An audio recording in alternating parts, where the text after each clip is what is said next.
ನಮಸ್ಕಾರ. ಲೋಕಾಯುಕ್ತ ದಾಳಿ ಟಿವಿ. ಪಾಕಿಸ್ತಾನದ ರಾಜಧಾನಿ ಇಸ್ಲಾಮಾಬಾದ್ನಲ್ಲಿ ಇರಾನ್ ಜೊತೆಗೆ ನಡೆದ 21 ಗಂಟೆಗಳ ಮಾತುಕತೆಯ ಸಮಯದಲ್ಲಿ ಯಾವುದೇ ಪ್ರಗತಿ ಸಾಧಿಸಲಾಗಿಲ್ಲ ಅಂತ ಯುಎಸ್ ಉಪಾಧ್ಯಕ್ಷ ಜೆಡಿ ವ್ಯಾನ್ಸ್ ಭಾನುವಾರ ತಿಳಿಸಿದ್ದಾರೆ.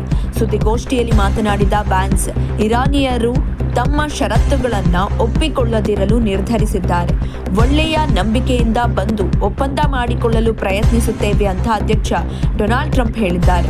ದುರಾದೃಷ್ಟವಶಾತ್ ಅದು ಆಗ್ತಾ ಇಲ್ಲ ಅಂತ ಅಂದ್ರು. ಮುಂಬರುವ ವರ್ಷಗಳಲ್ಲಿ ಇರಾನ್ ಪರಮಾಣು ಅಸ್ತ್ರಗಳನ್ನು ಹೊಂದಲ್ಲ ಮತ್ತು ಅದನ್ನು ಅಭಿವೃದ್ಧಿಪಡಿಸಲು ಪ್ರಯತ್ನಿಸುವುದಿಲ್ಲ ಎಂಬ ದೃಢವಾದ ಬದ್ಧತೆಯನ್ನ ಯುಎಸ್ ಬಯಸಿದೆ.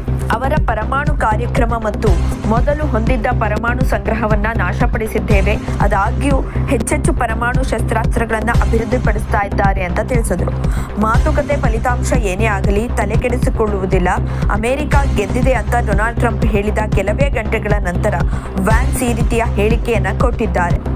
ಇರಾನ್ ನಾಯಕರನ್ನ ಕೊಂದು ಪ್ರಮುಖ ಮಿಲಿಟರಿ ಮೂಲಸೌಕರ್ಯಗಳನ್ನು ನಾಶಪಡಿಸುವ ಮೂಲಕ ಯುನೈಟೆಡ್ ಸ್ಟೇಟ್ಸ್ ಈಗಾಗಲೇ ಯುದ್ಧ ಭೂಮಿಯಲ್ಲಿ ಜಯಗಳಿಸಿದೆ ಅಂತ ಪ್ರತಿಪಾದಿಸಿದ್ದಾರೆ. ನಾವು ಒಪ್ಪಂದ ಮಾಡಿಕೊಳ್ಳಲಿ ಅಥವಾ ಇಲ್ಲದಿರಲಿ ನನಗೆ ಯಾವುದೇ ವ್ಯತ್ಯಾಸವಿಲ್ಲ, ಕಾರಣ ನಾವು ಗೆದ್ದಿದ್ದೇವೆ ಅಂತ ಟ್ರಂಪ್ ತಿಳಿಸಿದ್ದಾರೆ. Well, if China does that, China's going to have big problems, okay?